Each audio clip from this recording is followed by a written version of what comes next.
Okay, let's get stuck into installing SQL Server Express 2016. So this should be the file that you have downloaded off Microsoft's website.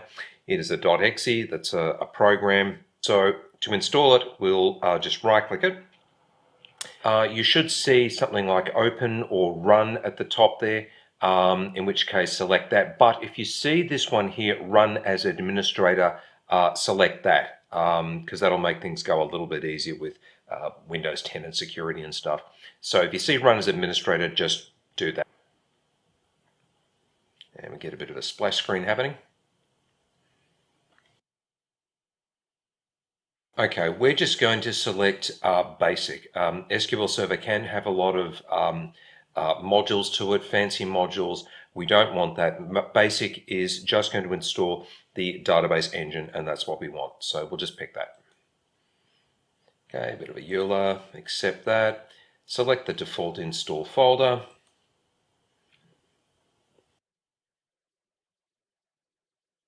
Now that download may take a little bit of a while, so you've just got to be patient. Once the actual install files have downloaded, then it will begin installing.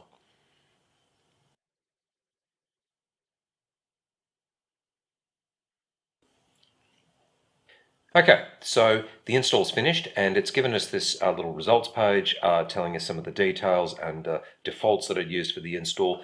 We don't need to know about this stuff, but what I will tell you is what it has done is it's installed the basic SQL Server database engine, which is a bunch of software sitting on your computer's hard drive.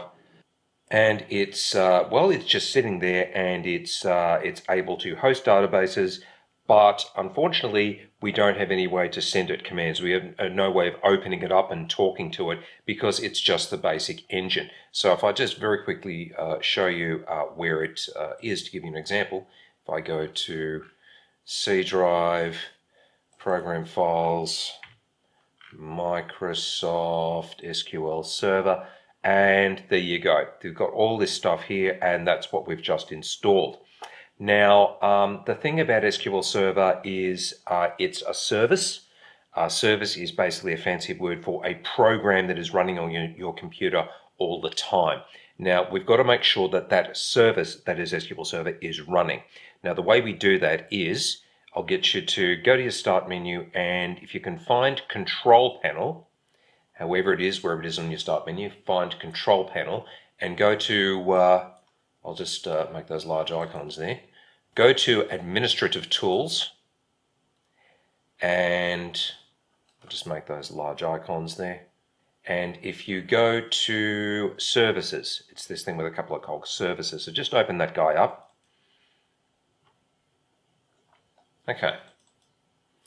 Now, as you can see, there's lots and lots of services running, all sorts of wonderful things.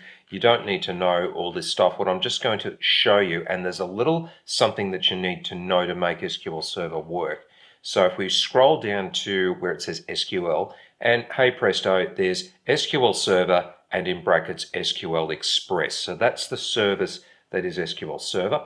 Now just double check two things. One, that its status is running. And secondly, that its startup type is automatic. That means it will start up every time you start up your PC, every time you open your PC. So in other words, it's already running and you don't have to do anything, and you can start doing queries and completing the course. That's set to automatic. There's a couple of other options. There's manual or disabled, but as long as that says automatic, you should be fine. Now, just in case that does not say automatic, we can fix that if we right click and go Properties, anywhere on the row there, just right click and Properties. And you get a dialog pop up, and on the first tab called General, you've got a field called Startup Type. That should be set to automatic. So just make sure that's automatic, click OK, and if it doesn't already say running there, just right click and go, right click anywhere on the row and go Start. And you'll be up and running. The engine will be running, and then we can start making it host databases and do queries and stuff. So I'll just close that, and I'll just go back to the install wizard. Now, as I say, that is just the basic engine, but we can't do anything with it. We can't talk to it. We can't send it commands. To do that, we need a sort of front-end program, as we call it, to actually make it do things. And it's called SQL Server Management Studio, or SSMS for short. And if we come back to the results screen of the installer, there is a button that says Install SSMS. So let's just click that and get Management Studio installed. Okay, now that will take you to Microsoft's web page to download Management Studio. So you'll see some sort of a link there. Now, of course, web pages changes over time. So at the time of doing this yourself, this may look a little bit different, but you should see some sort of a link to that says download Management Studio or similar. So we'll just click on that link. And I'll go save that file. Now, of course, that process may be a little bit different depending on the type of browser you're using. I'm using Firefox. But one way or another, you should end up with some sort of a .exe file that has the word SSMS inside it. So to install Management Studio, just right-click. If you see Open or Run, just select that. But if you do see Run as Administrator, again, pick that option as it makes things go a little bit smoother. Okay, and setup's complete. Now, depending on the circumstances, you may see a restart button there, in which case just restart, select that button and restart. But in this case, I'll just click close, and we're ready to start using Management Studio. So I'll go to the Start menu and search for something that has Manage or Management in it, and there is the icon for Management Studio. So you know what, I'll just pin that to the taskbar, make things easier for me, and we'll run it. Okay, and it started up. Now, every time you start it up, you'll get this little log on box appear. Look, just leave all those defaults as they are. That is the name of your server, your SQL server, and that's the method by which you're logging in. Again, you don't need to know any of this stuff, so we'll just connect. So by connect, we're connecting Management Studio to the SQL Server engine, and then we can send commands to the engine to do stuff like queries. So we'll connect. Okay, now here is what's called the Object Explorer, and that tells us about everything that's in our SQL Server database engine. We're only interested in this little folder here that says Databases. Everything below it is really getting into the guts of SQL Server, and we don't need to know any of that. So let's just expand Databases, and that will tell us all the databases that are hosted on our little SQL Server. Now, there aren't any. So we've got to set one up. Those two folders, they're basically special types of existing databases. Don't need to know any of that. So the next step will be to restore the AdventureWorks training database onto our SQL Server so we can start having fun with queries. So to set up the AdventureWorks database, first off, well, we have to get hold of it. And using the link in the class notes, you should end up with a .bak file. That .back stands for backup. That is a backup of the AdventureWorks training database. So once you've got that back file, the next step is to restore the database into, it's actually going to split it up into two files, and it will set it up such that the database engine can talk to that database and extract data from it. So first step is we've got to go back to Management Studio, right click on Databases and select Restore Database. Okay. So the first step is, again, this may look a little bit daunting, but I'm going to talk you through it. So go to the right-hand pane here, and this little section headed Source.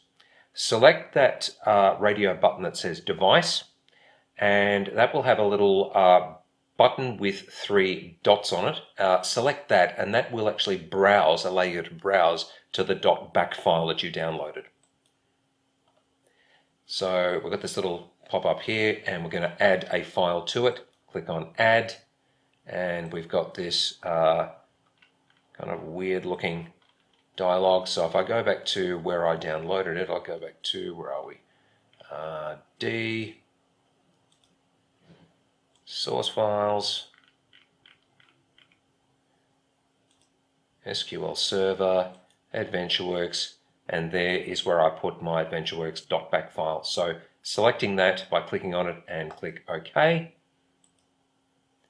Wonderful. Okay, now a whole bunch of stuff has been filled in, and more importantly, again, you don't need to know most of this stuff, but I will point out that that little field there, just under destination, you've got a field called database, and that is the name of the database that will be restored onto our server, and once that's done, we're able to start having fun with queries. So from now on, that will be the name of the database that we'll be working with, AdventureWorks 2016, all one word. Now, just as an aside, I will point out, if I just click purely for your information, this is not super important, but if you click on Files here, and I'll just expand that whole window, and I'll just expand those columns there, what that will do is, that's telling us there are two files to this database. One is a data file and one's a log file. That ends with the extension .mdf, and that ends with the extension .ldf. And what this is telling us is that is where those two files are going to go to. Again, you don't really need to know that. I'm just giving you this for your information in case, because I mean, you've got a right to know what's going on with your PC. But if we go back to the General tab, and we'll set the restore running by clicking OK. And we've got a little progress bar at the top, and Database AdventureWorks 2016 restored successfully. Click OK. Wonderful. And if we look over here in the back in the Object Explorer under Databases, hey presto, there is our AdventureWorks 2016 database ready to go, and we can start having fun with queries. Okay, now just as a little bit of side information for your benefit, as I said, that database is actually represented by two files on your computer's hard drive, and I'll show you where they are purely for your information. If I go to C drive, Program Files, Microsoft SQL Server, MS SQL, and a whole bunch of stuff that ends with the word SQL Express, MS SQL, and Data. Now, if you double click on that Data folder, you may get a pop-up saying you don't have permissions to this. If you do, just click OK and it'll let you through. So I'm going to double click on Data, and there are my two files, AdventureWorks 2016 data.mdf and log.ldf. They're the two files that sort of make that up. So all the data is stored inside these two guys. Again, just a bit of side information, but with that out the way, now that we've got our database restored, we're ready to have some fun with queries.